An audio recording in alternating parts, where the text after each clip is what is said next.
Did you know that you might be eligible for Social Security benefits based on your ex-spouse's work history? If you were married for at least 10 years and are now divorced, these benefits could provide a substantial boost to your retirement income without your ex-spouse even being aware.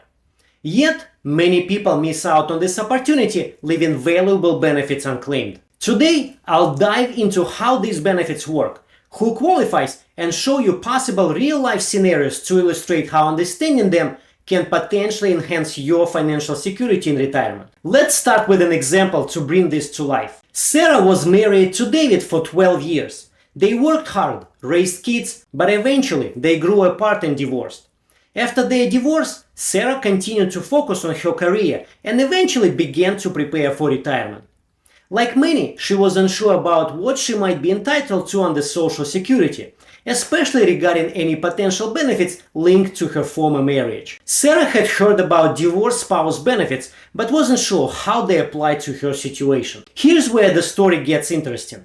If your marriage lasted at least 10 years and you meet a few other eligibility criteria, you may be able to receive Social Security benefits based on your ex-spouse's earnings record. Importantly, this will not reduce their benefit in any way.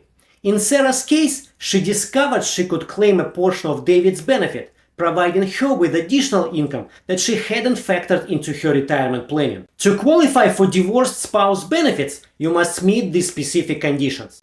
You must be legally divorced from your ex-spouse. The marriage must have lasted at least 10 years. If you were married for 9 years and 11 months, you won't qualify. The 10-year rule is firm. You must be unmarried at the time you apply.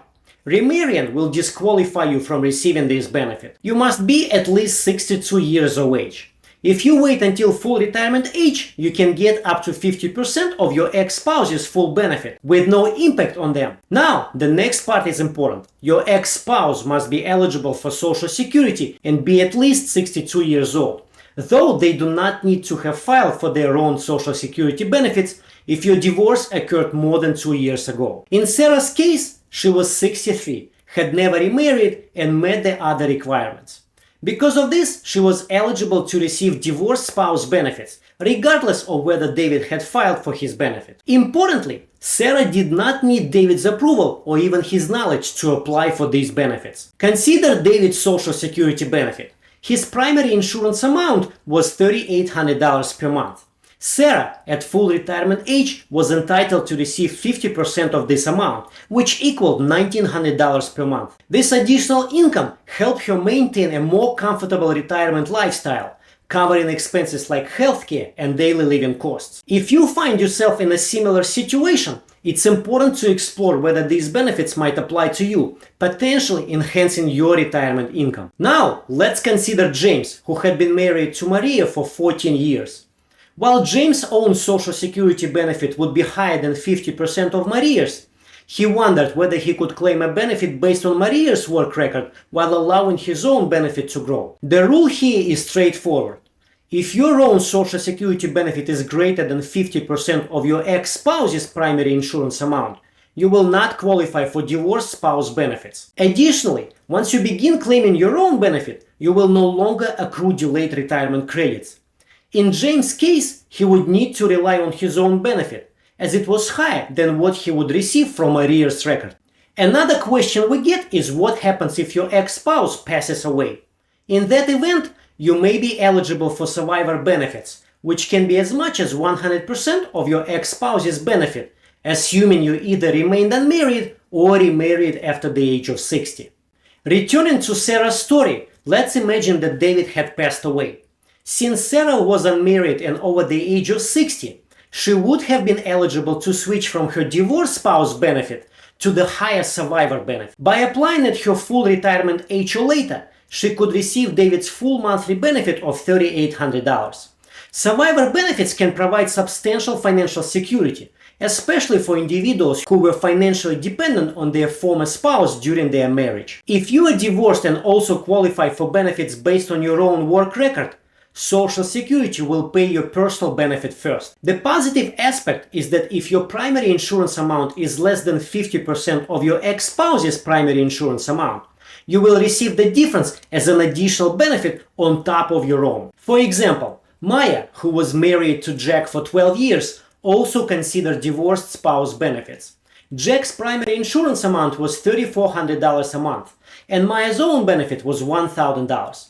If Maya waited until her full retirement age, she would receive her $1,000 benefit plus an additional $700, the difference between her own primary insurance amount and one-half of Jack's primary insurance amount, to bring her total monthly benefit up to $1,700. If Maya had claimed benefits before reaching full retirement age, both her own benefit and the spousal portion would have been reduced. This reduction is permanent, so it's crucial to understand how early filing can impact the amount you receive throughout retirement. What if you have been married more than once? In such cases, you can choose to receive benefits based on the highest earning ex-spouse, provided each marriage lasted at least 10 years and you are currently unmarried. It's also important to note that if you qualify for Social Security benefits based on your own work record, those benefits will be paid first. For instance, Linda was married to John for 18 years and then to Michael for 13 years. By the time she applied for divorced spouse benefits, more than 2 years had passed since her divorce from Michael. This allowed her to choose between John's and Michael's work record. Since John's primary insurance amount was higher at $3,800 compared to Michael's $3,500, Linda opted to receive benefits based on John's earnings, maximizing her Social Security income. There is another scenario to consider if you've been divorced, remarried, and divorced again from the same person. For example, Peter and Paula were married for 6 years, divorced, and later remarried for another 4 years before divorcing again.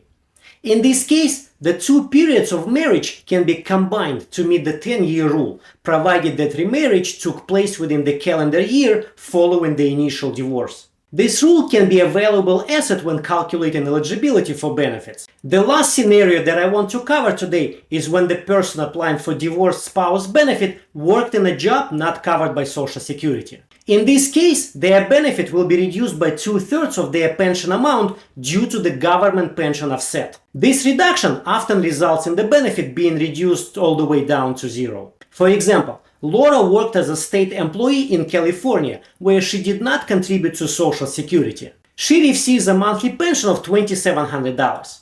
Laura was married to Paul for more than 10 years, and Paul's primary insurance amount is $2,500. Although Laura would be eligible for a $1,250 divorced spouse benefit, the government pension offset reduction of $1,800, 2/3 of her pension, reduces this benefit to zero. However, if Paul passes away, Laura will be eligible for a survivor benefit, and after the government pension offset reduction, she would receive $700. To apply for divorced spouse benefits, you will need to provide the Social Security Administration with your divorce decree, showing the dates of marriage and divorce, and possibly your ex-spouse's Social Security number. If you do not have access to that, don't worry. Social Security can still process your application with sufficient identifying information, such as your ex-spouse's full name and birth date. Your ex-spouse's current marital status is completely irrelevant and will not affect your eligibility. However, if you remarry while receiving divorced spouse benefits, you must inform the Social Security Administration and your benefits will end. The upside is that you may become eligible for benefits based on your new spouse's work record. In summary, if your ex-spouse is alive, remarriage at any age disqualifies you from divorced spouse benefits. But if your ex-spouse passes away, you can receive survivor benefits even if you remarry after age 60. A final point I want to cover is how to estimate your ex-spouse's benefit if you do not have access to their specific details. In 2024, the maximum Social Security benefit at full retirement age is $3,822. So it's likely your ex-spouse's primary insurance amount falls somewhere between $2,500 and $3,800. You would typically be entitled to 50% of that amount. For example, if your ex-spouse's primary insurance amount is $3,600, your divorced spouse benefit would likely be approximately $1,800. If you are divorced and wondering whether you qualify for divorced spouse benefits, now is the time to review your situation. These benefits can provide a significant boost to your retirement income, potentially making a big difference in your financial security. Take the time to explore your options and ensure that you are not missing out on this opportunity. you may be surprised by how much of an impact these benefits could have on your retirement planning. And if you'd like our assistance in reviewing your Social Security benefits or determining the best claiming strategy, we are here to help. That wraps it up for today. If you found this video helpful, please give it a thumbs up and don't forget to subscribe to my channel for more tips on protecting your legacy and securing your retirement. And if you'd like to learn more about how we assist our clients in safeguarding their financial future, visit us at www.lesna.com. Thanks for watching.